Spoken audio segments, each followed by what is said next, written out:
Hello, Realm Runners. How you doing? My name is Charles Barton, otherwise known as Viridian in the Discord, and welcome to this week's Achroma weekly live stream on the 30th of July, 2023. And yes, let's address the elephant in the room before people spam it. The beard is gone. Got in a fight with a lawnmower and I lost. Moving on. Welcome in, guys. Pleasure to see you all. Yeah. I don't want to spend too long talking about it because it's not exactly Achroma news, but I basically had a bit that I didn't like, so I tried kind of trimming it back, and it ended up looking so terrible, and I couldn't fix it, so I was like, well, that's it, the whole thing's got to go, and I'll start again. But yes, welcome in, everybody. Pleasure to have you all in. So the question that I posed to you guys at the start of the stream is, who is the most powerful Realm Runner to play in Achroma Canvas? So let's see what you guys have said. Very British explanation. So welcome in, everybody. Welcome in, firstly. Quite a few of you here nice and early. Thank you very much for that. Let's see, when did I actually start the stream? It was around there. So firstly, welcome in Taurus, welcome in Ricky, welcome in Idol, welcome in Heron.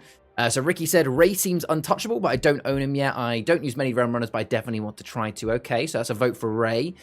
Richard, welcome in, saying Mutan is funny and annoying, so it has my vote. Mutans is pretty cool. Chloe says Nimi, being able to go from one shard, 2 before playing, to having lots and halving your opponent always fun, even better in multiplayer. Yep, absolutely. Lewis also agreeing with Ray, +4 is just so good, and forces removal spells on it. Yeah, very true. Richard agreeing Ray in a red gain deck. Yeah, yours is very, very good. Lord says I'd probably say Hisano, but my choice is still Lewis. Who else have we got? But yeah, okay. So it seems to be initially people are pointing towards Ray, Mutans, Nimi, Hisano are the ones that I'm seeing there. But yeah, very, very interesting, because the reason why I put that as the initial question is going into a little bit about how today's stream is going to work. It's actually going to be a little bit different. Because we're still going to do the Achroma news, events, and previews. And then for the Realm table segment today, rather than getting a community member on to discuss something live with me, instead it's going to be you guys engaging with me in the chat. And we're actually going to be doing a live recording of a YouTube video. So I don't want to go too much into it because we'll talk about it later. But for those who don't know, we are doing a 24-hour charity live stream next month. And as part of that live stream, we're going to be doing lots of tier list videos covering all of the Chapter 1 cards. What we don't have time for in that 24-hour stream is the Realmless cards. So we're actually going to do that today, which will also then serve as a good test to see how well recording it live works ready for the live stream. So yeah, the Realm Table segment today, if you want to be part of a YouTube video, then make sure you're here for it, because we'll be doing a live tier list where you guys in chat will help me vote for where to put certain cards in the tier list. And it will be a video on YouTube, as well as the fact that it's obviously on the live stream. And then we'll have the usual community showcase as well at the end. That's how I lost all the hair on my head. One bold haircut and it never came back. Oh no. Richard says I look 12. Yeah, I mean, to be fair, looking younger is never really a bad thing. Yeah, I will grow back. Okay, so that is the schedule. So yeah, I'm Charles Barton. Welcome to the Achroma Weekly live stream. Let's get started with the Achroma news, events, and previews. There's not too much this week when it comes to news. We covered quite a lot last week with kind of the double weeks news. So starting with the Kickstarter updates. So last week we had a large Kickstarter update. This week I have a small update for you, and it's around the playmats. I know that the playmats are very much on everybody's radar. This isn't the update to say they're in. I wish it was. But I do have a small update for the playmats, which is we have fast-tracked them. So we've actually paid for alternate transport from wherever they're being created to get them here sooner. We also had a bit of a decision to make, whereby when we put in the order for the playmats, it included actually some lovely Curdle Cove playmats. But because we put in that bit of the order a bit later, we were told that if we wanted the Cove playmats at the same time, we'd have to wait a bit longer for them. So we made a bit of an executive decision of, we still are getting the Cove playmats, they just aren't coming in this first batch, because that way they'd get here even sooner. So yeah, that is the update, that we've paid for alternate transport and delayed the Cove ones so that we'll get the other ones even sooner. Still don't have an exact date of when that's going to be because it depends on how long it takes to get shipped here. But the good news is we've done a couple of decisions extra to get them here even quicker. Are they going to come with the Draco Chapter 2 mats instead? As far as I'm aware, no, they won't. This will be all of the Chapter 1 playmats, plus the Realm Runner playmats, similar to what's on the screen there, I believe. And there'll also be one that's a plain black and one that's a plain white. Basically, all the ones that we had advertised on the Kickstarter. Pre-orders for the playmats will be going up soon, although I should mention for anybody that pledged it in the Kickstarter, you guys will be the ones getting them sent out first. You kind of get the priority, then it'll be the pre-orders, then it'll be whatever stock is left will be in the store and online. But yes, so that is all the Kickstarter updates I have for you this week. As always, if you have any questions about the Kickstarter pledges, then you can ask me in stream or on any of our socials. The next bit of news is obviously around the Draco Summer Narrative event. So we are in the last few days now, or the last day, I should say. So I'm not going to spend long explaining it, but for those that don't know, that have had, that haven't been aware for the last month, we are running a special event currently where every single game of Achroma Canvas and Achroma Heroes that you play is contributing to a global Achrometer, a fight of Chroma versus Achroma. And essentially, whichever side has the most amount of wins at the end of the 4-week period will seal the fate of the Siege of Draco Temple. So is Chroma going to win or is Achroma going to win? And we are into the final 28 hours? 29 hours. So it ends at 23:59. So basically midnight tomorrow. So 31st going into the 1st. About 29 hours are remaining. Now, this week, there has been some really big battles. So we had the 2 events at Bash this week. Tuesday and Friday, they ran their own narrative events, and we did see a big swing in games on those days. We also had the 5 Realms Gaming Lounge event yesterday, which was the Achroma Cube, where, yes, the games of Cube go on for quite a while, but lots of people were there playing games all day as well, and we saw a massive shift. And genuinely, it has been incredibly, incredibly close. Like, both sides have been fighting really, really well. So, yeah, let's have a look at the live Achrometer. Last time I checked, it was pretty close. Tora says, Dickon and I contributed 2 Achroma, 1 Chroma on Friday. Very nice. Ricky, actually have I. So you've been doing it as well, have you, Ricky?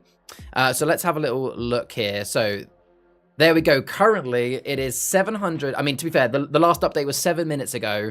It's currently 738 Achroma to 733. So that is only a 5 game lead. That is incredibly close. For a bit of context, in the very first time we ran the Achrometer for a 4-week season, by this point, it was already like Chroma was winning by hundreds. Like, people were basically giving up. There was almost no point. But wow, with only 5 games difference, folks, I don't mean to put the pressure on, but if you want your side to win, you gotta get playing. I personally will be playing some games after stream today because I need to push Achroma a little bit. But you basically have about 29 hours to get your games in to try and push for a victory. Now, I did see someone in Discord say, what happens if there's a draw? I'll be honest, I don't know what happens if there's a draw.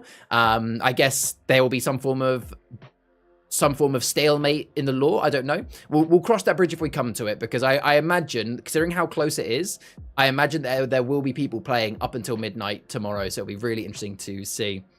Ricky says, actually, I've played no games yet today, as it's my son's birthday. It feels weird. Can't wait to play. Oh, well, happy birthday to your son. Well, you got the rest of tomorrow to play as well.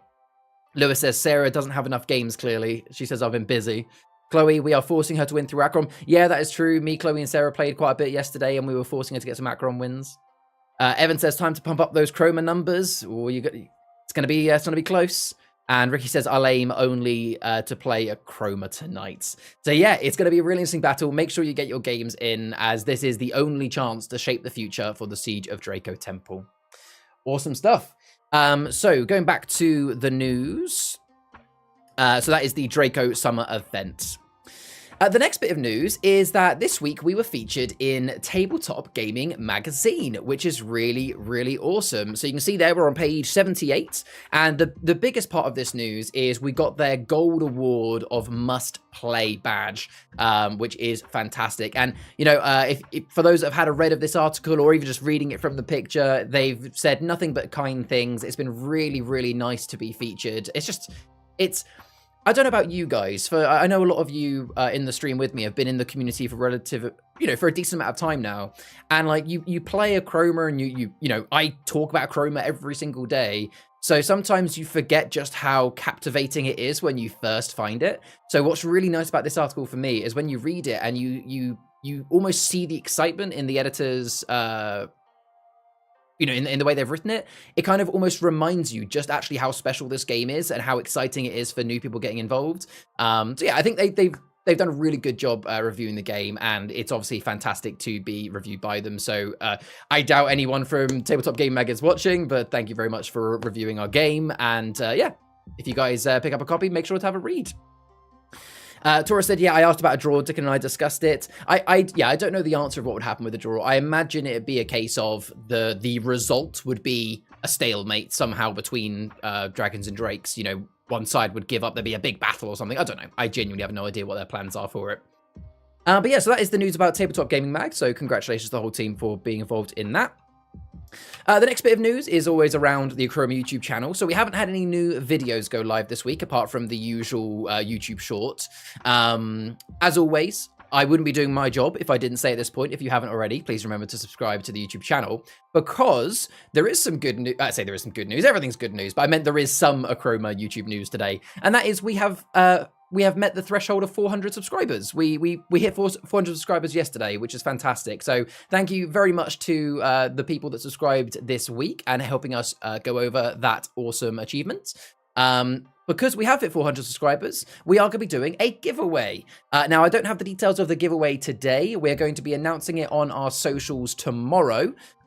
So yeah, make sure you keep an eye on either the Discord, the Facebook, or YouTube channel tomorrow, and we will post the giveaway details and how you can enter, and we'll be giving away some prizes. The giveaway, the results of the giveaway, I should say, we will do on next Sunday's stream. But yeah, so massive congratulations to everyone. Thank you very much for helping us get there. And, you know, long may the growth continue. And we'll aim to do some more giveaways as we reach other milestones. Lewis says, the battle continues with no resolution, expanding to the other parts of the realm. That could be cool. Tora says, my face when it's a draw and all the current index cards need to be thrown out because they no longer make sense in the lore. Lewis says, if I don't win the giveaway, I'm leaving forever. Okay, all right, noted. Ricky says, giveaway, whatever it is I want it. I mean, it'll be some Achroma cards, obviously, but I don't know, I don't know exactly what's going to be the prizes yet, but we'll find out more tomorrow. But yes, Idle says, there wouldn't be a stalemate. One is more powerful than the other. Ooh, fighting talk there, Chris, fighting talk.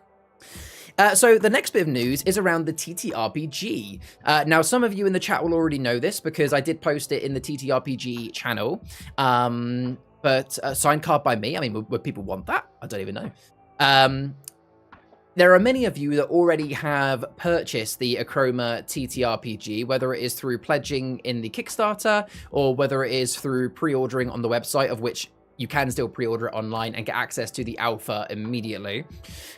So I wanted to try and get everybody involved in the TTRPG and give everybody a chance to play it, because I imagine that there's quite a lot of people that have bought it so far but not had a chance to play it through not having a Realm Master ready to play. So I have created a TTRPG one-shot. It will last 2 to 3 hours. It is designed to be suitable for all ages and all experience levels of TTRPGs, including if you have never played one. It will last 2 to 3 hours, and it will run you through all of the basics of the Achroma TTRPG, and it's going to be a lot of fun.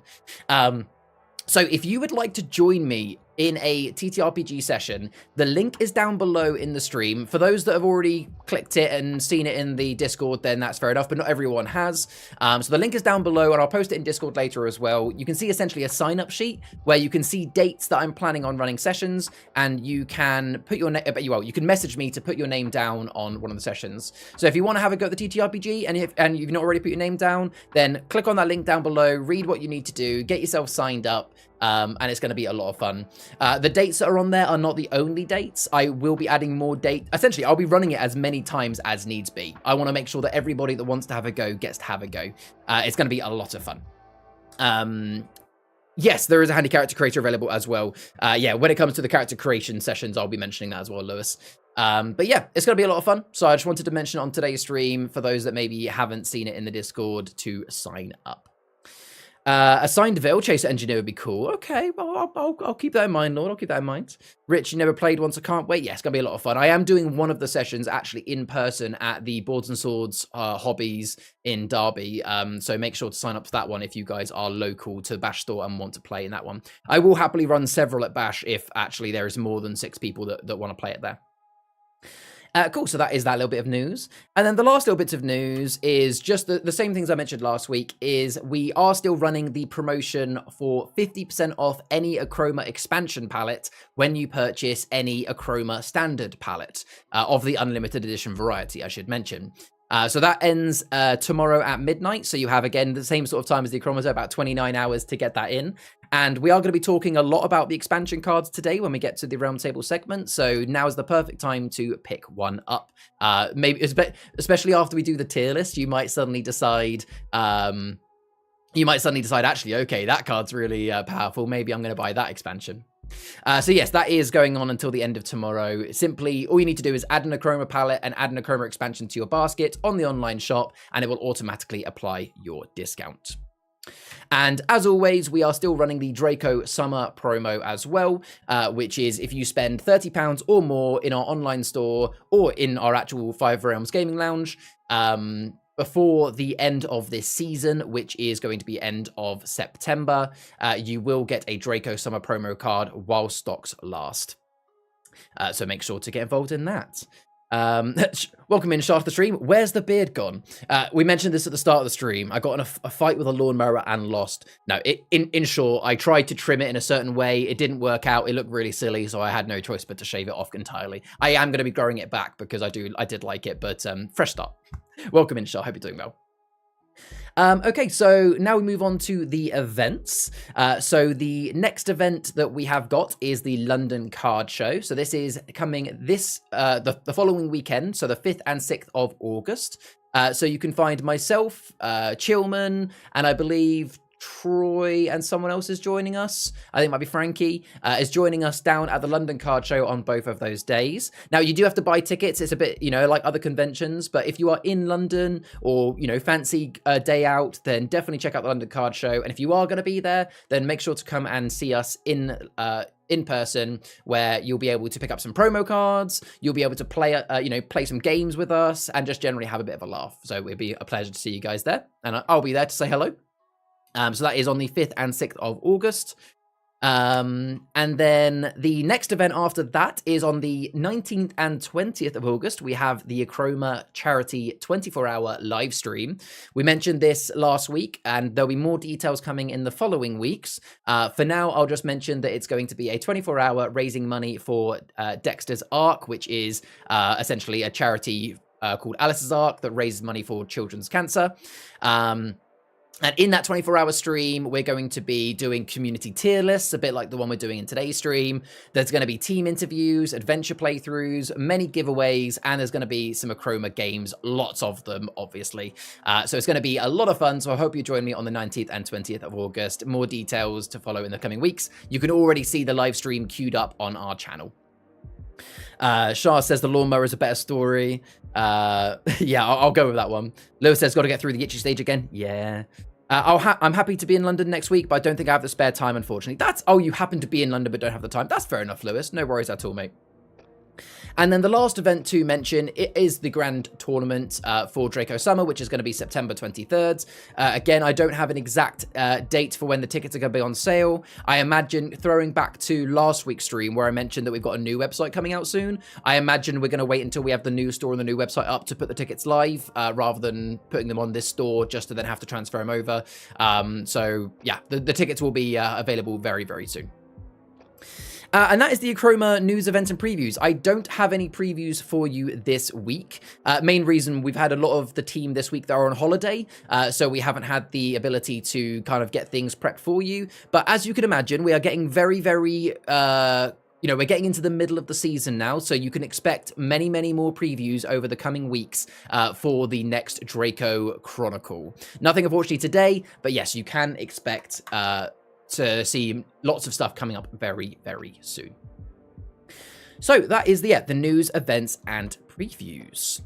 So now we're going to move on to the Realm Table segment. And like I said at the start of the stream, it's going to be a bit different because today, rather than having any of the community in the stream with me, it's going to be myself and you guys in chats. And we're going to be doing a live recording of a tier list. So let me get this prepped, and then I'll let me get everything on screen, and then I'll explain how this is going to work. But if you guys want to be in a YouTube video, I mean, to be fair, you guys are already in a stream now, but if you actually want to be in a YouTube video, then definitely stick around and get involved. So let me just get everything loaded up as I need to. And this is also serving as a bit of a test, because this is what we plan to do during the live stream. Where's my thing gone? There we go. If I click onto this, does that disappear? No, it doesn't. Perfect. So you can see that yes, you guys are now actually on the stream with your chat. So please no swearing, or I will have to block and ban. Well, generally you guys are good with that anyway. So here's how this is going to work. So firstly, what is a tier list and what's the point of it? So the people do these tier lists for all different things. The reason why we're doing it, feel free to spam hi mum. The reason why we're doing a tier list is, firstly, it's a bit of fun. You know, it's fun to rank the cards. This is also going to be very, very helpful for new players, or maybe players that haven't bought any of the expansion packs yet.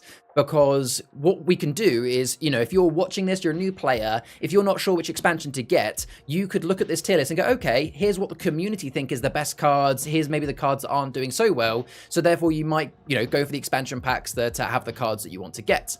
We're also going to be explaining each of the cards as we go along anyway, which just generally gives a good indication of what they do, and maybe gives a few explanations of cards that you might not have realized, you know, how they work. So yeah, it is a bit of fun, but to be very clear, folks, this is just a bit of fun. It's not serious. It's not, you know, if we put a certain card in D tier, that doesn't actually mean it's the worst card ever. It just means here today with the community, that's, you know, where we think the card goes. So now let me explain to you before we get started how the tiers work. So how the different tiers are going to work is S tier is this is what we're thinking of. Sorry, let me start that sentence again. When considering which tier to put the cards in, folks, here's how we're going to define each tier. So S tier is a card which could go into any palette. It doesn't matter what palette you're running. If you put this card in, it's gonna be brilliant. You know, it doesn't matter what you're building. Put this card in, and it's going to do well. It's kind of like a no-brainer. If you know. It doesn't matter what palette you build, chuck this card in and it's going to be good. A tier is, this is a very, very good card. You could say an excellent card, and it stands out completely on its own, meaning you don't need it to work with other cards. It can stand there by itself and it will do great. B tier is then one step down from that. So B tier is a very, very good card. You know, an excellent card, but it relies on other cards to be good. You know, for example, when we look at some of the rune stones, you might agree that some of those might be B tier because they are good cards, but you have to build them with good cards in your palette for them to reveal. C tier is then kind of like the opposite of, it's kind of like A tier but worse. So C tier is like, it's an okay card, but it's an okay bad card, but it thankfully works on its own. So it's kind of like the lower version of A tier. It's not great, but at least you haven't got to stack it with something else to work. D tier is then kind of like the opposite of that. So D tier is, it's not a great card, and you have to stack it with something else to actually be good. So it's kind of like, not only is it not a great card on its own, but it's not a great card even when you do stack it with something else. And F tier is essentially, you know, hey, you should not put this in your palette at all. I don't think anything is actually going to end up in F tier, if I'm honest. I think every card we're looking at here is good, but F tier is really that kind of, hey, I personally would never put it in any palette. I don't think it has any place, which shouldn't happen really, because otherwise we've probably designed the cards badly. So yes, that is how the tiers will work. How it's actually going to work with the choosing. So you can see the order of the cards that we're going to do here. So what will happen is I will firstly bring up the card details here, and I'll explain how the card works. I will then decide myself where I think I should put the card and why. Then we're going to do a community poll in the YouTube chat to be able to, for you guys to vote. So let's do a test one. Let's say that I said I think that this one's going to be C tier. You guys get to choose. Do you agree with me, or do you go up or down? So this is purely a test, but for you guys want to see it. This also gives you a good option to see if you guys can see the poll. But where I say a tier, I want you guys to vote above or below or the same. So that's how it's going to work. And I'm going to give you no more than 10 or 15 seconds to vote, and then I will close the poll. This is going to be quite rapid fire, folks, because as you can see, we need to get through roughly 30 cards. So I don't intend to stay on for too long. If anybody has any questions, then let me know. But that's how this is going to work. And, you know, I will... No, the reason why, Lewis, there's two reasons for that. One, because there's one reason for it. When I create a community poll on YouTube, it only allows me to do maximum of 4 options, so I can't do 7 options. This is why I want to do a bit of a test. I might find a better way. We might use the Discord bot or something for the future, but for this particular one, we're just going to do... So when we have the initial discussion, Lewis, so when I bring up the card, we'll have a discussion in chat, and when we kind of like hone in on a rough area, that's when I'll do the poll, if that makes sense. So let's start by cracking on, and we'll see how this works. So we're going to start with the shard cards. So starting with the lowest tier shard card, Loose Shards. So it's a 1-cost card that gives you +2. So what are we initially thinking in chat? So you guys spam in chat. Where do you initially think it's going to go? Whilst you're typing in chat, I'm going to tell you my thoughts on this card. I personally think this is going to go into C tier or D tier. I think that it's a card where... I'll bring it back up again. I personally think it's not the best card because it's only actually gaining you 1 shard.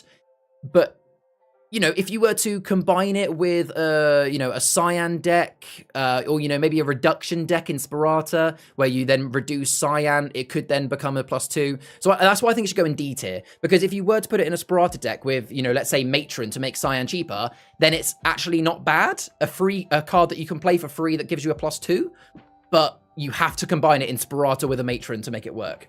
So I think D personally. Charles saying A, Idol saying C, Dora saying D or F, Lewis is saying F as well, Sarah saying C.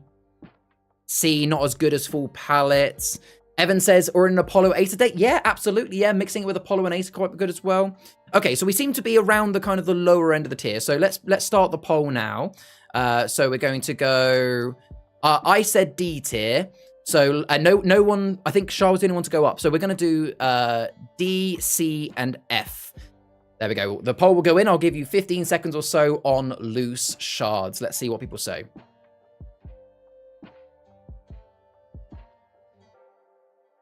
If there's a tie at any point, I will be the tiebreaker. Okay, we'll give you 5 seconds.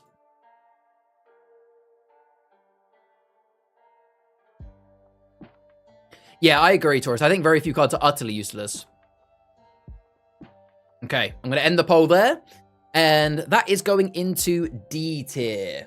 So Loose Shard's going to D tier. Now, keep in mind, folks, that this is, again, a bit of fun. If you want to have a go at this tier list afterwards, the link is down below. So if you completely disagree with what myself and the community are saying today, then you can go ahead and have a go yourself and post it in the Discord or on socials.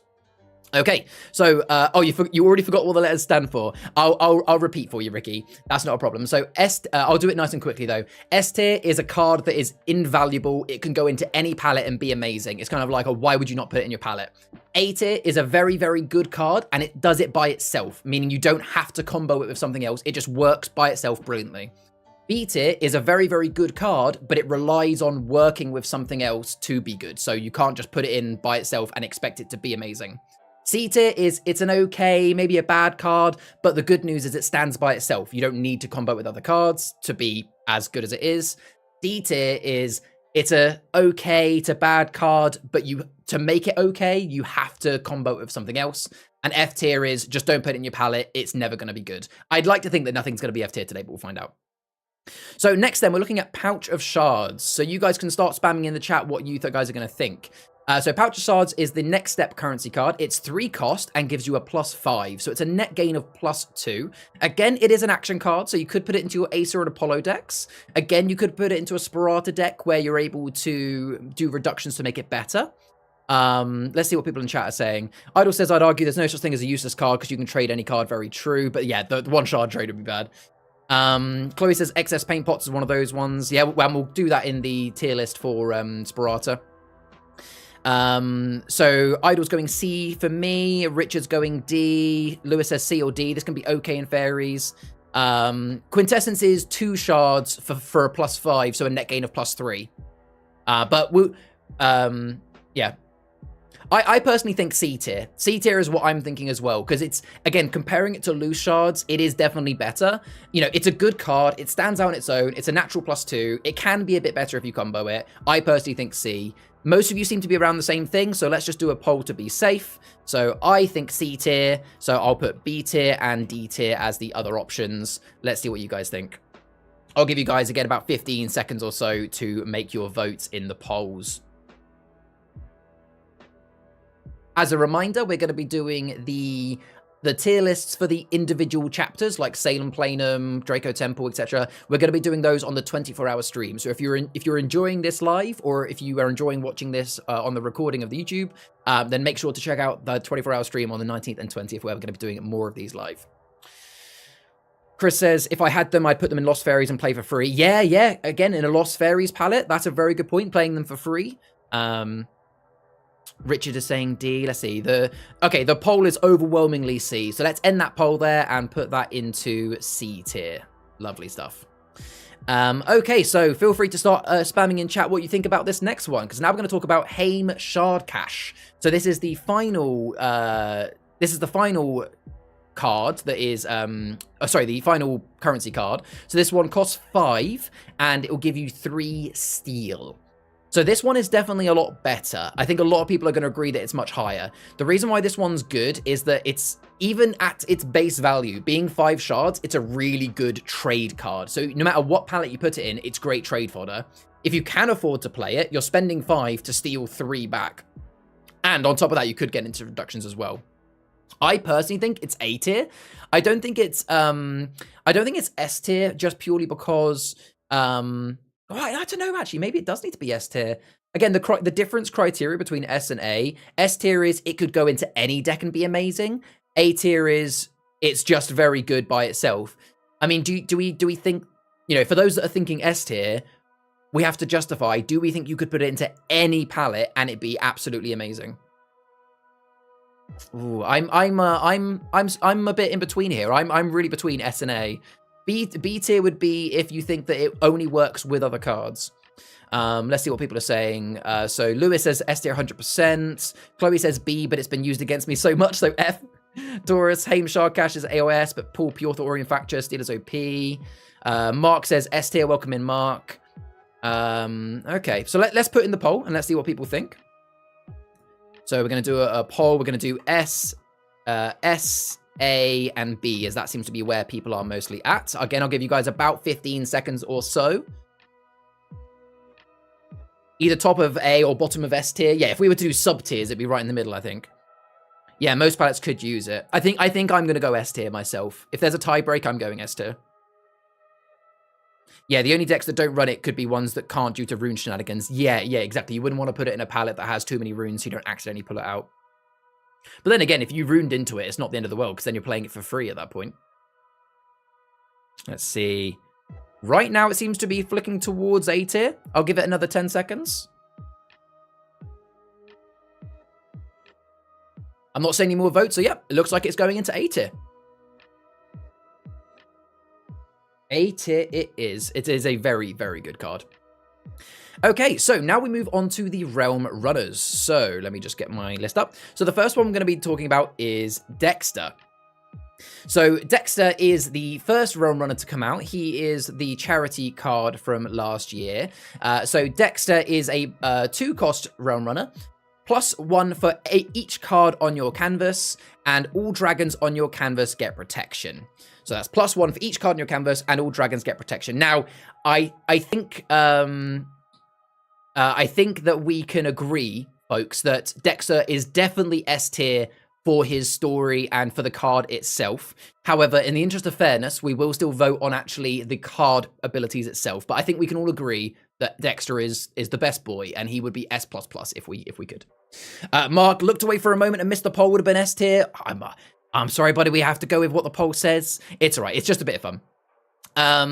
I guess best with dragons, but also good in any deck. B for Lewis. A, B. Yeah, I personally am thinking B tier as well, purely for the fact that he is a fantastic card. Protection is very, very powerful, and +1 is for every card you canvas is a massive resolve, but he works best with dragons. And remember, that's what B tier is, in my opinion. B tier is a card that is very, very good, but you need other cards built around it. So I personally agree B. So let's put in a poll now. So I'm going to go poll. Considering that I think it's B tier, I'll do 1 above, 1 below. So we'll do A, B, and C. The reason why we're doing only 3 at a time is that YouTube doesn't allow me to do 5 or 6 questions. So we're going with what I say and then in between. Yeah, Dexter needs Materno. I mean, to be fair, there are other options to give him protection now in Draco, but yeah, generally you need to protect Dexter as well. Yeah, as Idol says, there's multiple ways for protection now with Jamshid, Impundulu Feather, exactly. I think we can all agree B tier. Yeah, that's gone nice and quickly, so I'm going to end that poll there, and Dexter is going to move nicely into B tier. Again, we all agree that lore-wise, S++. Okay, so next then is Haruto. So Haruto is a 1-cost legendary. Well, I mean, they're all legendaries. +1 in the resolve. And his ability is once during your turn, you may pay 3 shards to erase a card from any canvas. Now, this is a tough one because last week on stream, when we had the discussion about which legendaries we don't see very often, Haruto actually came up as one of the ones that doesn't actually get played very often. Yeah, I haven't seen anybody really play him. Now, on paper, he is a very, very good card. The fact that you can once per turn erase a card is extremely strong. However, the fact that you have to pay 3 shards every time you want to do it, let's be honest, if you're playing a Achroma deck, spending 3 shards every turn is not a great way to try and get to 30. That is quite expensive. And if you're playing an Achroma deck, then spending 3 shards is quite a lot of shards to spend when you're not really going to have much gain or steal. And when you compare it to other cards, in my opinion, I appreciate that we're comparing Realm Runners to cards that are not realmless, but, you know, compare him, for example, to Achroma Converter that allows you to do it once per turn for free. Yeah, I personally think C tier, because he is very good on his own. He doesn't rely on other cards to be good, but he's not the best Realm Runner, in my opinion, because of that expensive cost. So I'm personally going to say C tier for that reason. It looks like most of you in the chat are agreeing with that, so it'll be interesting to see what the vote goes. Lewis says he's useful in Heroes, but I don't think he's using Canvas.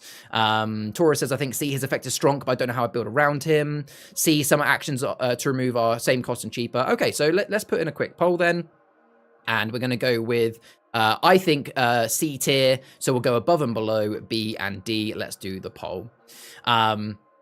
I see here Mark trying to watch us while putting the kids to bed. I appreciate that, Mark. Yeah, I'm trying to, this is a bit of a test for this one. I'm trying to go relatively quick with this because otherwise this could end up being like a 3-hour stream. And we do have a lot of cards to get through. When we do the 24-hour stream, we'll have a bit longer to be able to discuss the cards. I appreciate not everybody's able to pay attention fully to the stream.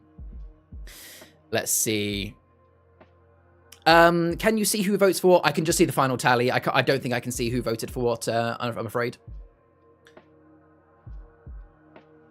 Some of the actions, oh, sorry, Troll run a lot of green, so you could use Green Breach. No, that could be quite good, actually, Heron. Yeah, that's a good choice. Okay. So it's looking pretty conclusive, so we're going to end the poll there. It looks like C tier for Haruto, so let's pop him into C tier. Okay, so next then is Hisano.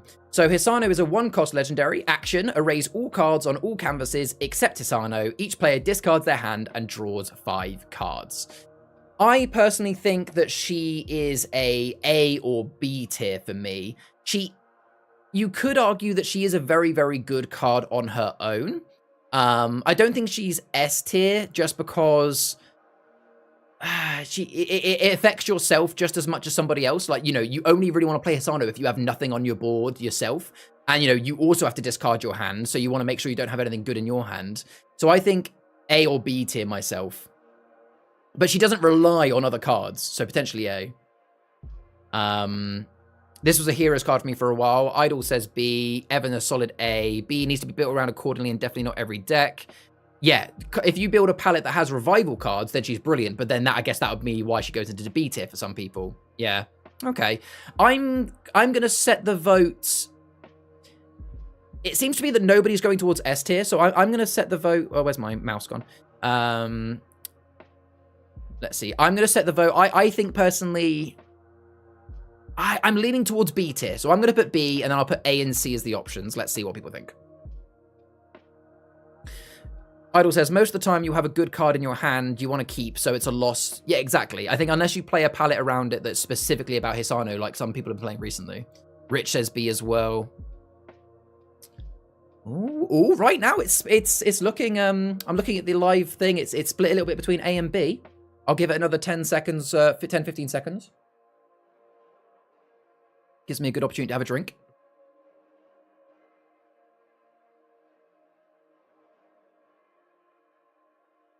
Okay, 5, 4, 3, 2, 1. It looks like we've got a tie, actually, right between A and B. So that does leave me to be the decision maker. So I'm going to go with B tier. I'm sorry for those that were thinking A, purely because although she can work by herself, ideally you want to build her into a palette that works around Hisano, so that you're not just constantly throwing away your own cards.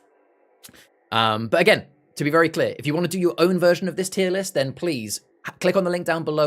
Not right now, but at a later date, click on the link down below, make your own version of the tier list, and it'd be great to see in Discord what people think, see how people differ. If Dexter is B, then Hisano has to be too. Both want to be built around. Exactly, Taurus, exactly. So next then is Hod. So Hod is a 2-cost legendary. As an action, you choose another player. When they gain, you gain the same amount whilst Hod is on any canvas. I personally think he is A tier. I think he's A tier. I don't think he's S tier. I think what would make him S tier for me is if he had some form of natural protection. I don't know. I think A tier. I mean, feel free to convince me. Put him into any palette, and he's good. Because you put the only time that Hod is not going to be good is if you're playing directly against an Achroma deck, because then when they steal or drain, you're not going to get it. But if you're playing against a single Chroma player, then you put him down and it's only going to be beneficial for you. You know, if people try and claim him, or if people try and like restrain him or whatever, it doesn't really make a difference. It's more, the only way to really get rid of his ability is to, well, yeah, restrain him or to erase him. Yeah, that's why I think he's A tier, not S tier, is because you do have to protect him. Oh, but I guess you could then argue that's B tier. Lewis says Hod is C or D for me. It can be a dead card versus certain decks if they're heavy on drain steel. Yeah, like I was just saying. Hod is C, hard counter by Achroma. Okay, well, you guys seem to be on the lower end of the scale, so I'll start the poll. I'm going to put the poll on, let's go, the middle option will be, let's go C, B, and D. Let's see what people think about that.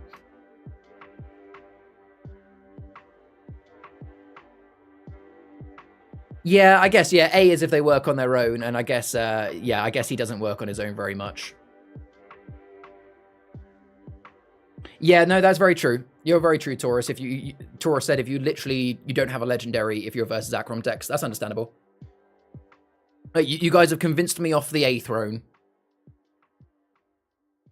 I hope there's not a tie here, because I kind of want to go with, I'm not sure which one I'd go out of B, C, and D. I'd probably go B. But we'll see. All right, I'll give it, it is currently 50% C. I'll give it another 10 seconds maximum.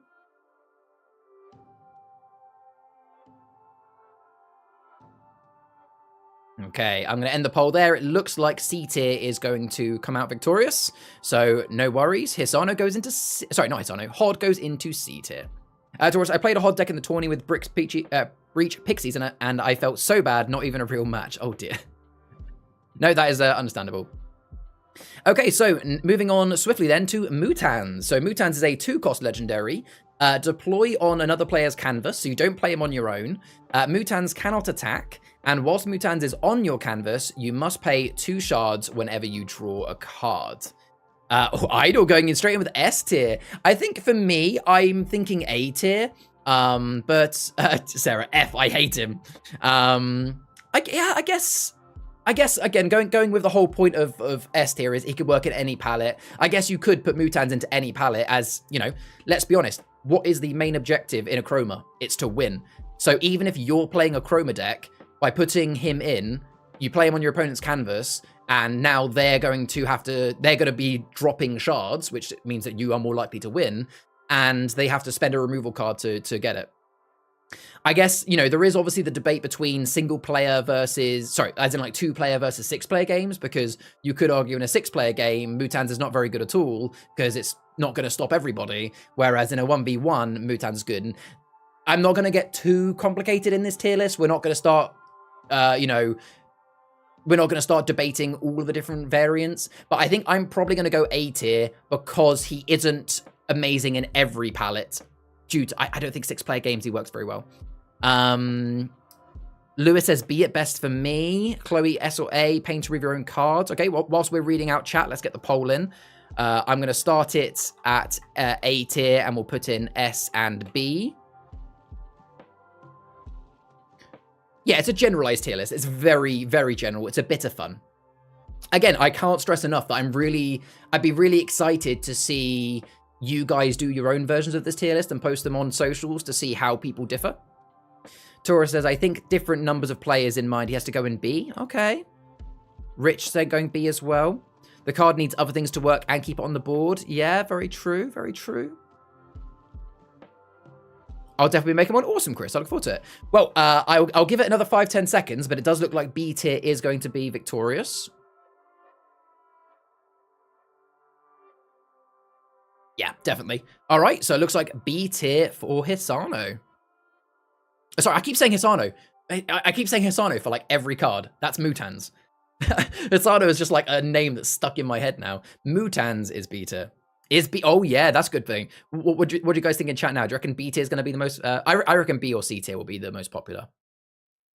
Taurus says might be A in 1v1, but C or D in a 6-man. Fair enough. Okay, so next then is Nimi. Lord says, I feel like if you were going to go into a more than 2-player game, you'd have a deck built for that. Yeah, exactly. So Nimi then, she is a 1-cost Realm Runner. As an action, total up all the shards in all players' shard banks, then distribute the shards equally among the players, and then round down if needed. Yeah, I definitely think A tier. Not S tier because, again, it falls a bit flat in multiplayer games because, you know, the most you're ever going to come out with is like 15 shards, or not even 15 shards. You're never really going to gain a ton of shards for it, I guess. It's, I don't know. I think A tier. She's very good by herself. She doesn't need anything else to be good, but I wouldn't say, oh, put her into any deck sort of thing. You can't put her above C personally. She's too situational. I guess you're right, Tora. She is situational. Excuse me, by the fact of, you know, let's say you top decked her, you wouldn't actually play her until there's a good opportunity to. But then again, going back to the actual categories for the tiers, I do think that she is fantastic by herself. I mean, you could have her in a Achroma deck. She ends up being, if you put her in a Achroma deck, she ends up being a lifeline. She's not going to be your win condition as a Achroma deck, but she's a lifeline. That if you're playing against another Achroma deck and they're getting close to victory, or you're playing against an Achroma deck and they are getting you low, she's your way of getting back up to a decent amount of shards. Okay, let's put the poll in. I can't see anyone going lower than C. And I didn't see anybody going S. So what I'm going to do is even though I think it's A tier, I'm going to do A, B, and C, as that seems to be where most people are going for this. But I personally think A tier. What else are people saying in the meantime? I mean, sorry, Chloe did say yes. It's funny to use, and double Nemi is a race to the bottom. But then again, if you're doing double Nemi, then you're having to combo it with cards like Bounce or a Draco Graveyard, so then it wouldn't be S tier. She also makes good sacrifice fuel. Tora says she's insane, but only in a very, very specific circumstances. A legendary is a lifeline. Sounds like a waste of legendary. I guess, yeah, you could say that. Chris says the most you could get up to is 24. 6-player game. The person is using Nemi on 1 shard, the rest are on 29. Okay, that's fair enough. That is actually quite a lot, but that's obviously very situational. So it looks like I've actually managed to convince most people. It looks like we actually are going A tier. I think that one has split the room. I think that's been the most controversial card so far on that. But hey, that's it's interesting to see. So there we go. So A tier for Nemi. Interesting. I think we I see a few disagreements there. Interesting. Well, again, I implore you to have a go at the tier list yourself afterwards. Okay, so next then is Feasto. Feast your eyes on this. So whenever a card is erased from your canvas, gain the erased shards cards and draw a card. 2 cost. I want to say he's B tier, but I could be debated. He's very, very good in decks like sacrifice decks. But does it? Yeah, he does need other cards to assist him, doesn't he? Yeah, I think B. You could even argue D tier, that he's okay and only okay with other cards. Because let's think about it. What other palettes does he work well in other than sacrifice decks? Really? I mean, I guess he could work in any palette to a degree, because if you put him out with Jamshid Orb and play any cards, it kind of works in the same way as Norso Totem. That, oh, secret decks, yeah, true, secret, okay, yeah. All right, I think the fact it's not just sacrifice decks, I'm going to say B tier. Let's see what you guys go with. So we'll do B, A, and C. Let's see if you guys go either way. I think B. Yeah, he's a cheaper Norso Totem that can be used elsewhere, but no resolve, unlike the Totem. Yeah, Norso Totem is really cool. I haven't seen too many people play Norso Totem recently. Like, I'm surprised you don't see it more in trader palettes. Do I have a permission to make a palette to just be a joke? Absolutely. Absolutely. You make a palette for whatever you want. Oh, a tier list? Oh, yeah, of course you can. Of course you can, Chris. So, yeah, it looks like this is heavily going B tier. So I'm going to end the poll there because I don't think it's going to turn around. B tier it is for Feasto. Like, I never felt my deck is weak source while playing him, but he's definitely not a meta option. Yeah, I agree. So, next then is Ray. So, Ray is 1 shard, +5, and can't be attacked. I think, as we discussed at the start of the stream, I think I'm going to say S tier. Chloe's saying F. Yeah, because we some people don't like playing against him. I definitely agree S tier, and I don't think many people are going to disagree too much. So, we're going to go straight in with the poll for this one, but I'll do the poll for a bit longer because we've only just started. But I'm going to do S, A, and B. There's no way that anybody would go lower than B, like, realistically, without joking. Ray can't go in every deck B, but why can't he, Taurus? This is my thing. Tell me a deck that he couldn't go in and be useful. You say that, Lewis, but for an Achroma palette, you need shards to be able to play your cards. So I appreciate that there are better legendaries to, I'm not saying he's the card that you should put in every deck. Yeah, S tier isn't saying like, oh, you should put him every deck. It's just like, if you put him in any deck, he will work amazingly. And even an Achroma deck, yes, there are better legendaries that can do Achroma things. You're saying there are better legendaries, so how is it an S tier card? Well, S tier isn't like the... S tier is kind of like you can put it in any palette and it will work amazingly for you. Whereas A tier is, you're going to be selective about which palettes you put it in, but it works by itself. It doesn't need other cards, if that makes sense. And I think Ray, you could put into any palette. Even an Achroma palette, that still turns into a good source of chroma for you to be able to play your Achroma cards. And he's also a target then for other things. Yeah, exactly. That's what I think anyway. Let's read the chat and then see what the tier list is already up, so we'll see. If he goes in stuff other than Raiders, he has protection or revival. Massive gain, can't be attacked, is insane. I use Copper in Achroma deck, and it's one of my shard sources. Exactly, yeah, it's a shard source. The Raid deck is S tier, but Ray himself isn't. Fair enough, Taurus. Hard disagree, fair enough. Lewis says A. So what we got? We already got a split between S and A. I wouldn't put him in a traders list. I'd use a totem. Okay. This is a hard one because it's a tie, and I'm normally the tiebreaker. I almost feel like S tier should be. I feel like S tier should be unanimous. So I'm not gonna tie break. I'm not gonna tie break to S tier. I will go A tier. I will settle for A tier. I'll settle for A. I feel like an S tier card should be quite a unanimous thing.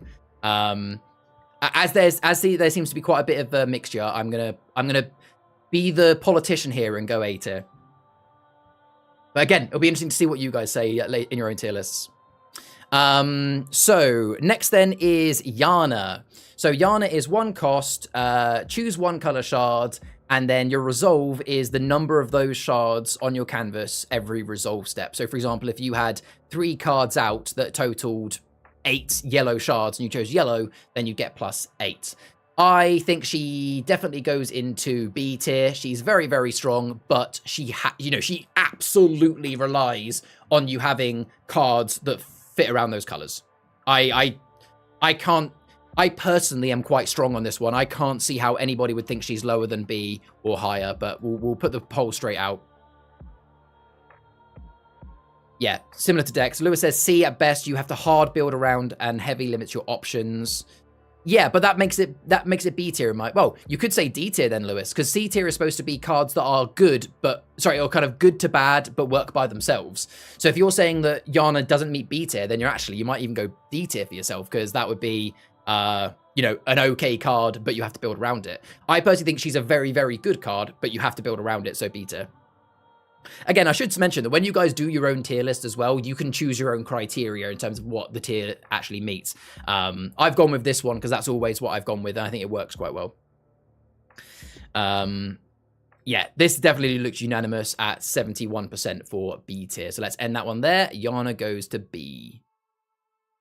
I think you build around it, and heavy restricted, you build is different. Fair enough. Chris says, my S will equal get out of my sight. I mean, S tiers are like cards that are going to be banned if we ever do picks and bans in tourneys. Next then is Achroma. No, ignore me. Not Achroma Breach. Ignore that, folks. I have a different order on my stream deck to that. So next is Brisingamen. So we're doing the realm. That's all the realm runners. We're now doing the realm relics. Now, I appreciate that when we're comparing these realmless cards, it's difficult because we're comparing them to realm runners, which are legendaries. So keep in mind that you're not really comparing them to the other realm runners. You're comparing them to that initial criteria. So Brisingamen is 2 cost plus 1 realm relic, and characters cannot attack the attached character. All other characters must attack when able to on their turn. I want to say C tier for this. It's not a great card. It doesn't work that well. It only is really good in multiplayer games. And it doesn't work well. It only works well if you've only got 1 character out. If you have many other characters out, then you're forcing people to attack into you. But it does work on its own. You can build it into your palette, and you don't need other cards to make it work. So personally, I'm going to say C tier. Let's see what people were saying. I think, I'll put the poll out, then I'll read. So I'm personally going to say C tier. So let's go with B and D, and that seems to be around what people are saying. So Lewis says CD, Idol says D, Rich says C, Taurus says CD, useless into character-like decks. Yes, very true. Almost all of your cards have to help your character survive their attacks. Takes up one of your precious rare slots, Lewis said. I think I'm going D. Yeah, I'm only going C because it works. Like, I'm personally only going C because it does work by itself. You could put it into theoretically any palette and it would do its job, albeit its job isn't that great, if that makes sense. It doesn't need other cards, but I could see the argument for D. Although it does appear, if this doesn't get S, I'm flipping a table. Yeah, it looks like we've got a pretty unanimous C tier. So yeah, C tier for Brisingamen. So next we've got Sintermani Stone. You know what, folks? I'm going to get the poll up right away because I think we know what this one's going to be. Sintermani Stone, in my opinion, has to be S tier. Like, what other card could be? You can see it's being spammed in chat. So for those who don't know what Sintermani Stone is, it's a 5-cost legendary. It's Steel 2 in the Resolve, and it allows you to action dig for a card from any player's dregs and immediately deploy it for free. I think we can all agree that no matter what palette you put this in, it just becomes epic. It becomes a second way to play your legendary, a way to play somebody else's card. I agree with what Lewis has said. It is literally the best card printed in Achroma at this time. If there was an S++ tier, as Chris and a few others have said, then it absolutely would go in. I'm actually surprised that a few people have gone A and B tier, if I'm honest. Lord says A. I mean, again, it's subjective. People can say, people have different opinions. But I think I can end that poll pretty early there, because at 71%, yeah, Sintermani Stone is definitely going to be our first S tier card.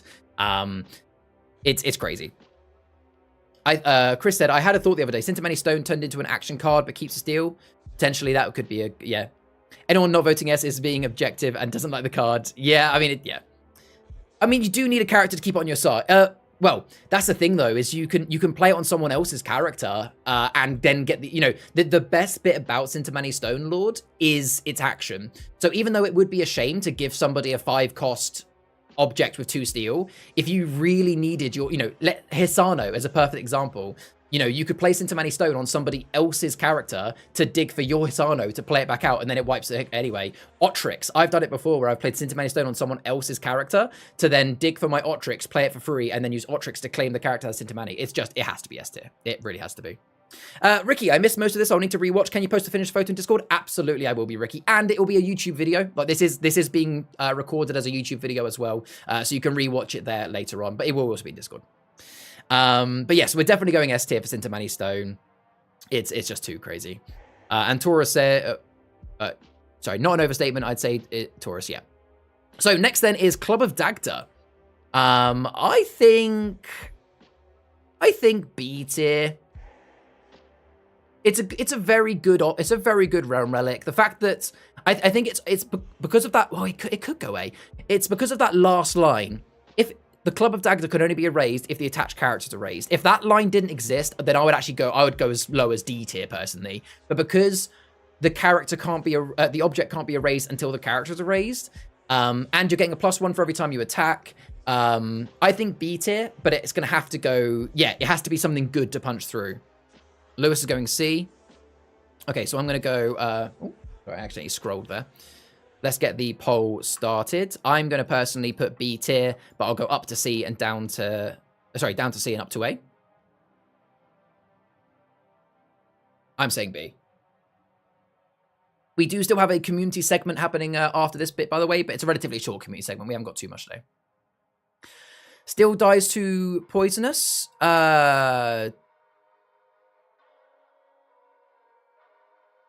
No. It wouldn't die to poisonous. Club of Dagda can only be erased if the attached character is erased.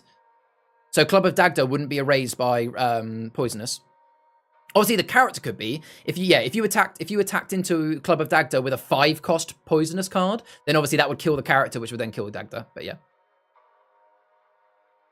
If the rule wasn't in place for punching protection, it would be strong. Yeah. Yeah. Woo, kids are asleep and I can get involved. Hey, welcome in, Mark. Welcome in. Glad the kids are asleep. Okay, so it looks like we're going B tier for Club of Dagda, so let's put that into B tier.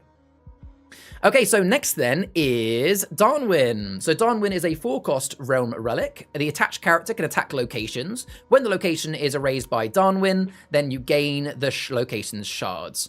I personally think this is C tier for me. Oh, Rich is going straight in with S. Oh, me and Rich are on different terms. I mean, maybe you can convince me to go higher. Maybe you could be A tier. I don't know. The reason I think C tier is it is a good card, but it doesn't rely on you building in other cards. I mean, yes, you have to have a character, so you could say that.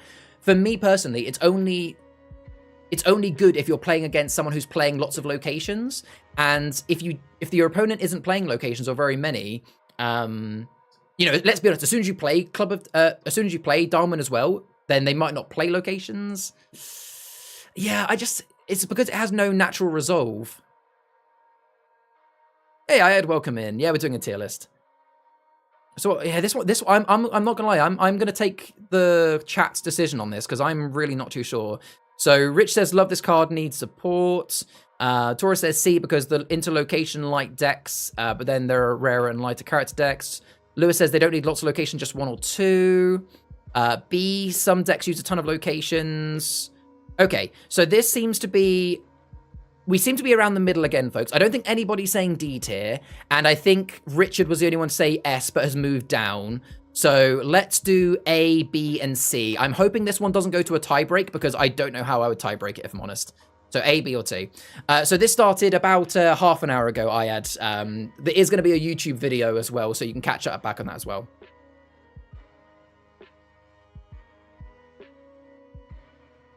So as well, for Ayad and anybody else that has joined us recently, this tier list that we're doing today is a kind of test, because we are going to be doing a 24-hour live stream on the 19th and 20th of August. And during that 24-hour live stream, we're going to be doing 4 tier list videos, and each one is going to be all 80 cards for each Chapter 1 Chronicle. So the Chapter 1 Chronicle and its expansion. So these are going to be long tier lists, but hey, that's why it's a 24-hour stream, is what we're going to be doing. So if you're enjoying these tier lists, if you're enjoying getting involved in the live stream, or if you're watching this as the recording and you want to get involved, then definitely be there on the 19th and 20th. It's going to be a lot of fun. So let's see what people are saying in chat, and then we'll look at the final votes. So Rich says, I'd use this in my red deck again. Yeah, absolutely. Chris says, my purpose of it is removing one important location that needs to be shown the door. Yeah, true. To be fair, I've never played Darwin into a deck that hasn't annoyed me. Mark says, I love it in Samir for location hates. Yeah, and the Wishwell is nice too. So it looks like we're going B tier. So B tier for Darwin. Let's go. Okay, so next then is my personal favorite, just because I think it's really cool. Golden Apple of Eris. So during their, it's a 5-cost object, and during their turn, any player may pay the owner's shard may pay the owner of this card 2 shards to attach it to a character on any canvas. I wish it to be S tier because I love it, but I do also agree this is D tier. It's a cool card. I've only really got the apple to personally work in my Yana deck for yellow. But yeah, it's really fun. It's a fun card to play, but the issue is you're giving your opponents the control. Your opponent could, yes, they're paying you 2 shards, so they're going down 2, you're going up 2, so a net swing of 4 shards. But then they can use that Apple of Eris to attack your characters.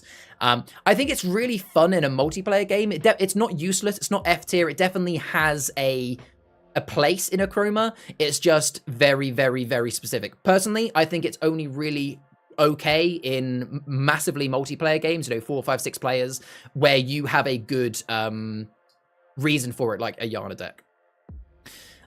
Looks like we're mostly going for the low tier. So I'm going to start the poll at D tier in the middle. Actually, no, I'm gonna go B, C, and D, because I don't think it should go F, and I don't think anybody has said F. So let's go B, C, and D tier. I personally think D tier. Let's see what people say. Chris says S for its usage in the TTRPG, though. Yeah, actually, in the TTRPG, the Golden Apple actually is one of the best abilities, in my opinion. As long as you got the shards, it's a free power up on your turn. Exactly. Yeah, but you're allowing your opponents to power up. I think this is good in palettes that if you build a location heavy deck with that, then it could be quite good. Let's see. It looks like, yeah, overwhelmingly D tier. So we're going to end the poll there, and to D tier it goes. So next then is Jamshid Orb. I personally think this is going to be the next S tier card, in my opinion. You could put Jamshid into pretty much any palette. Yes, you could argue that you need at least 1 character to make it good. So maybe that's why I'd go down to A tier. But I mean, to be very clear, I don't think it's actually possible to build a palette without at least 1 character. Is it possible to build a location and action only palette? Maybe it is, because you wouldn't obviously put any other objects in. I think we can all agree that you're not going to build. You could say, yes, you need a character for Jamshid, but has anybody ever built a palette that hasn't at least got 1 character in it? And then when you look at how powerful it is, it doesn't matter what characters you're building into your palette. It doesn't matter what you're building into your palette. It's going to be good. So we got a few people saying S tier, a few people saying A, F, overused and annoying. Not used enough for S, but can put it into anything. Mark says B. I think there are decks where you don't care about protecting your character. Yeah, but even that still had a character increase, I think. Okay, well, considering that we're looking that it's going to be high, we'll do the 3 highest ones. So we'll go S, A, and B, and let's see what people think. I'm really between S and an A tier, personally. Yeah, with Mutans is a lot of fun.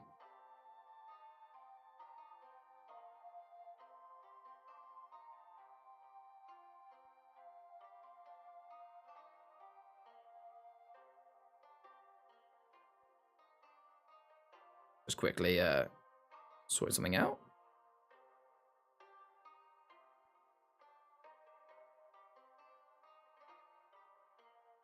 Okay, so Lord Maid says, challenge accepted. I'll make a non-character on my I'd actually quite enjoy seeing someone make a palette that has no characters. Please, post it in Discord. Is that actually a 3-way tie? Oof. Okay, I mean, if a 3-way tie, I think we have to go with the obvious. It's going into A tier. It's going in the middle. It's going in the middle. Oh, there... You know what, folks? Just as I clicked end poll, 1 extra vote went in. There was 1 extra person. It went into S tier. It's doing it. I appreciate a few people will disagree with that, but it's going in. We had the 1 extra vote. Okay, what's next then? Yeah. Again, it's not going to make everyone happy. Next one is Mask of Mysterium. Right at the last second, that was. Someone sniped it. And that wasn't someone changing their vote either. Like, that was an extra vote. How is that an S tier card and Cash isn't? So Mask of Mysterium is next. So it is 4 cost, -1 in the resolve, and all of the players must play with their hand revealed. I think C. Yeah, I think C or D tier. I think C tier because it doesn't rely on you having other cards to make it work. Oh, you guys think F? I don't think F tier. I think it is like F tier would be something that just doesn't work ever. Mask of Mysterium, it is an expensive card to play. Admittedly, you know, it's not helping you much towards your victory, but being able to see what cards your opponent has is so good. Being able to see, hey, they have a fireball, so now's not the time to play my card. I appreciate that does mean that they're not maybe playing your best card, but you could basically bait things up. I think D or C tier myself personally. Heron says S for funny, but C tier. I think most people are around the bottom, so let's do a poll at the bottom. So we're going C, D, and F, and let's see what people say. I mean, if F wins, F wins. I'm personally going for D. Yeah, I'm personally going for D. Yeah, I agree. That's where I would say, Mark. It's just a little bit too expensive for the knowledge. Yeah, if it was like a 2 or a 3 cost, then I would see it much higher up. Evan says, I really like this card, but I don't feel it's very good in a palette. I mean, I have actually recently built it into a palette, and it actually did work for me the other day. Like, to be very clear, I won a game the other day with Achroma playing it. I guess, and that's another key thing. Lewis has said it's not good enough for a rare slot. Yeah, if this was an uncommon card, then it'd probably go into a lot of people's palette, but it's taking away one of your precious rares. Yeah, I'm going to end the poll there because it looks like D has won. Charles says, it makes you lose friends and get targeted. Yeah, actually, that is very true, because as soon as you put this card out, then everybody is going to be trying to get rid of it. All right, so we got 1 more Realm Relic left, and that is Serpent's Ring. It is 2 cost. The attached character becomes a copy of a character on any canvas, gaining all of its abilities and strength. So this one, I think is... Yeah, again, I think it's D tier again. It's a shame.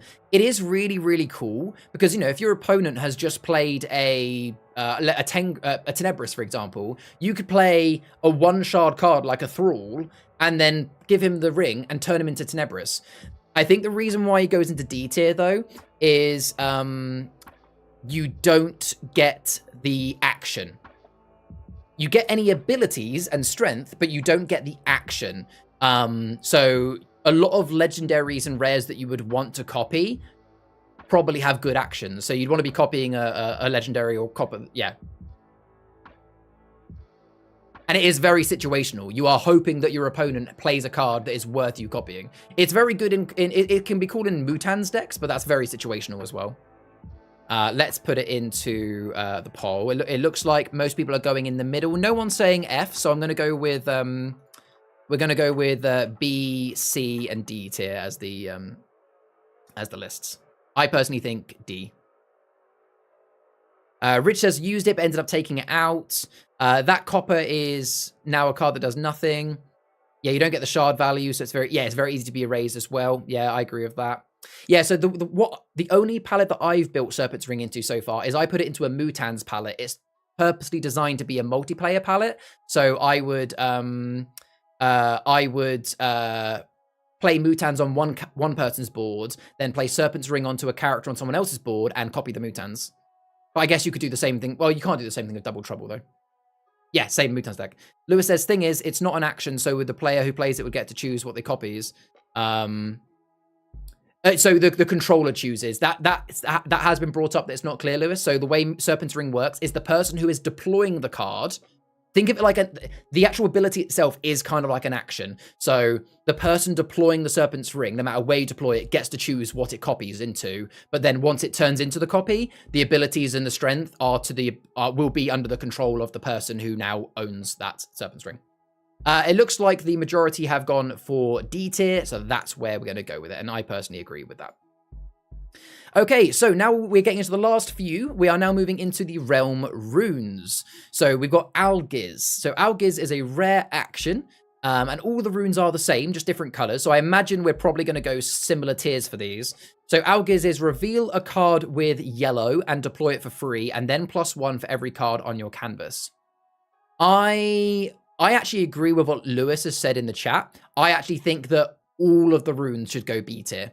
They are all very, very good cards, but you have to build them into a palette that you have. What people tend to do, either you build it into a palette that has only one other card of that color, so that it becomes a card that pulls out your legendary. For example, Hex Clunker, for example, has yellow in it. So you could build a Hex Clunker deck that has no other yellow apart from Hex Clunker, so that if you play Algiz, you're guaranteed to get Hex Clunker out. You either do that, or you build it into a palette that has lots of that color. So, for example, let's say you were doing a Cyan build in Draco, you could put the Cyan version in so that you play that and get loads of gain. I agree. We're going to do this poll on all of the Realm cards. Lewis has said in the chat, I'd argue Pure for A because it's just better.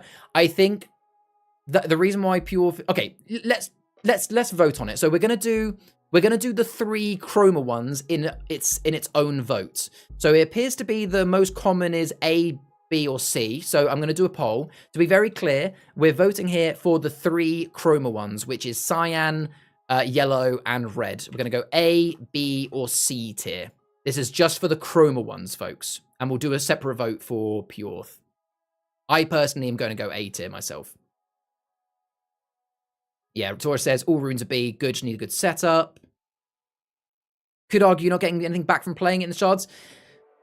I think because it's Drain, it is just different, but yeah. Richard's going B. Oh, B's actually winning 100% right now. Oh yeah, sorry, did I say A? I meant to say B. I think when I did the poll, I said, yeah, I'm going A tier, but no, I meant B.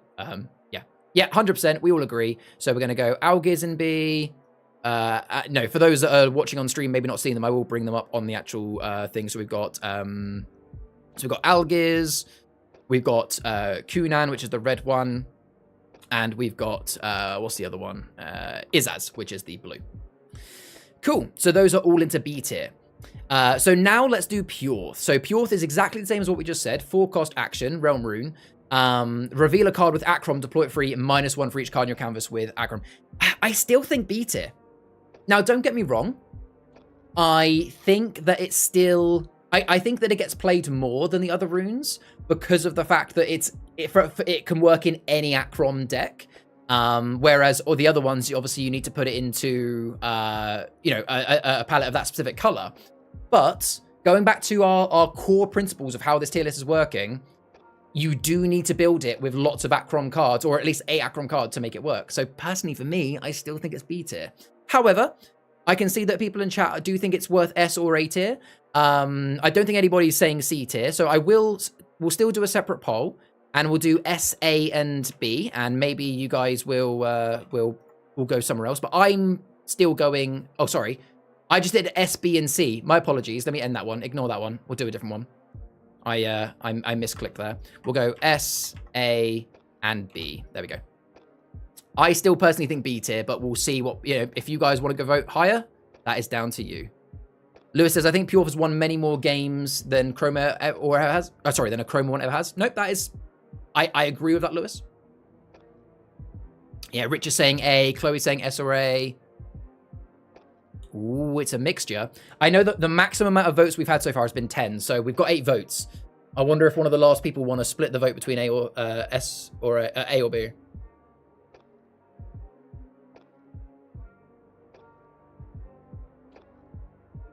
Yeah, I think on an average... Ooh!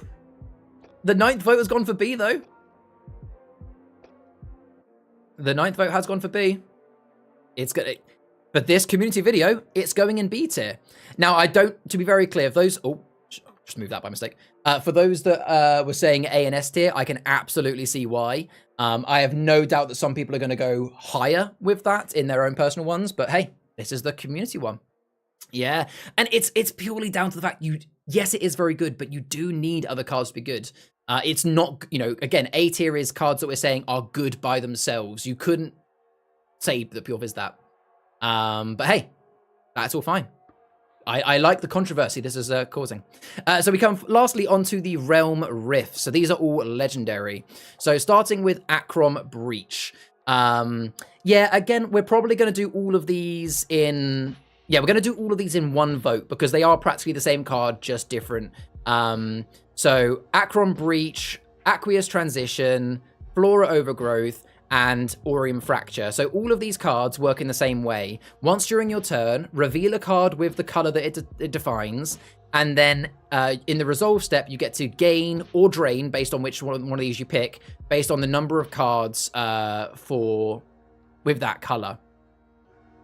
Mark says no, Aqueous is the best fit for Rift. Okay, you know what, we will do them individually, and the reason why is I think people can agree that certain colors are better. Well, no, they are the same. We're going to do I'm going to stick to my guns. We're going to do them in the same vote. Reason being is that, yes, you could say that one is better than the other. I think we can all agree that they all have to be used in certain palettes. There's not one of these rifts that works in every palette because you have to build it around the colors. So, again, no one seems to be going lower than C, so I'm going to start the poll now. I'm going to go S, A, and B. I personally do think A tier for these. I personally think A tier. That's where I'm going to be going. I think they're just so strong, and they work so well. Again, I don't disagree with you, Lewis, that I do also agree that the Achroma is better, but I guess I think the reason why people think the Achroma one is better is because the Achroma one works in more palettes, The other rifts are specific colors, whereas the Achroma one could obviously work between all Achrom, so I think that's why you're saying it's slightly better. This is all rifts. Yeah, this is all rifts. Maybe all layers they take. Yeah, I don't think they are worthy of S tier. It's the fact it shines with the card draw is great, but they need to match the colors. Yeah. It looks like we're going A tier. Yeah, that's 10 votes. Solidly A tier for all of them. I agree. There we go. And with that then, folks, we have the end of our thing. So Orb wasn't worth S tier, but that's that. Hey, it's the community votes. So there we go. So that is the Achroma community vote tier list for the Realmless cards. I should say the Chapter 1 Realmless cards, because we may end up doing this again when we have more Realmless cards in the future. Now, to be very clear here, folks, this is not the end all. This is the official tier list. This is just a bit of fun. Hopefully this has been helpful for those that maybe haven't bought an expansion pack yet, to give you an idea of which ones to be looking out for. Again, if you're watching this live or watching this immediately when the video comes out, we do still currently have an offer on the expansion packs. You can find the link down below. And if you want to have a go at this tier list yourself, because you want to, show off your opinion of where you think that some cards have been done dirty, then the link is down down below. You can click it right now and go and do your own tier list. And I'd love for you guys to post in the Discord main chat. You know, I'll start a thread for it. I'll start a thread in the Discord main chat straight away after stream, and people can post their tier list in there, and we can discuss to our heart's content. But yes, I'm going to quickly do a bit of an outro for the YouTube video, but don't worry, we're not actually ending stream here. But thank you very, very much to those that were live in the stream with me, playing along and enjoying voting on the tier list cards. It has been fun. Keep in mind, we're doing more of these in the 24-hour live stream coming up soon, so make sure to subscribe and check out that in the 19th and 20th of August. But thank you very much for watching. I've been Viridian, otherwise known as Charles. Oh, wrong way around. You know what? I'll do the outro in post because I just fluffed that up. It's fine. What else are we saying in chat? I don't think they're because you have to play as legendary to build specific meat. Fair enough. Haim Sharkash should be an S. It's in all of my palettes. Yeah, I think Haim Sharkash got a little bit done dirty there. I think that could have gone S tier. Yeah, it made a nice change. I'm glad you... Yeah, and actually, before we get onto the community segment, whilst I tidy up, let me just save and download that image. What's your thoughts in chat? Did you guys enjoy that? Was it frustrating seeing cards you like not go in the right place? You know, did you guys enjoy that? Because I enjoyed that, and we are going to be doing more of those in the 24-hour stream. And whilst we do that, I'm just going to now reset my screen a little bit as we are going to go to the next section, which is going to be the community showcase. What we got here? Yeah, I was going to suggest a thread immediately. Thank you, Chris. I appreciate that. Lots of fun. Thank you. Oh, no worries, Ricky. Glad you enjoyed it. Cool idea. Good. I'm glad you enjoyed it, guys. Awesome. Excellent. The variety and opinion. If we all agreed how boring that would be. No, exactly. I completely agree, Mark. If everybody said, yep, that's A tier, yep, that's S tier, then it would actually be quite boring. So I really enjoyed those chats and seeing the different opinions. And maybe a few people's opinions have been changed. All right, so that was the realm table discussion for today. I'm glad you guys enjoyed it. We will be doing more of those in the live stream coming up soon and more in the future. But for now, we are going to move on to the community showcase to tie up the stream as we always do. So as always, I like to mention that we gained a few new members in the Discord. So if you're new to the Discord, then welcome in. Pleasure to have you. In terms of creator content this week, I'd like to highlight that we had a new blog post from Playing Achroma, who I believe is Ricky in stream. They built a new Acer Actions palette, and they did a nice little blog post talking about it. So if you want to check that out, the link is down below. I don't think any of the other usual content creators posted this week, but as always, you can check them out on our other streams. Now, we did have quite a lot of fan-made content this week. I'm really quite happy with some of the fan-made content you guys made this week. So to begin with, last week we previewed... Yeah, it's been very busy. I appreciate that. Last week we... I can bring up the image, actually. I probably should bring up this first. Last week, we gave you a sneak peek of a new card coming out in Chapter 2 of Draco Temple. Now, we didn't actually show the card. We showed this, which was the description of the card. So it's called Harusk, a white-furred fire dragon with lime green eyes and a mane of jade green shards. Harusk dislikes some of his cards for having a relationship with humans. Now, I didn't actually ask for anybody to do any fan art, but... in the spirit of it, we've had a few people that have actually done fan art of what Harusk could look like, and I think they've done really, really well. So this first one has been done by Jakey B in the Discord. This is what he thinks Harusk is going to look like.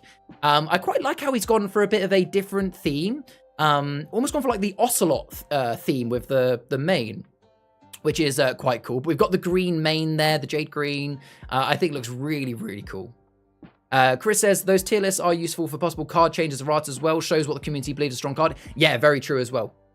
Very true, Chris. But yeah, I think this is really, really well drawn. Really good interpretation of the card. Well done to JKB for this one. I really, really like it. And then the next one is another one for Harusk, and this one's been drawn today by Fairybread. So Fairybread's gone for a slightly different vibe here. You can see he's gone for the red under the wings, I imagine because he is still a fire dragon. Obviously, breathing green fire. I would quite like to see some green fire. That would be cool.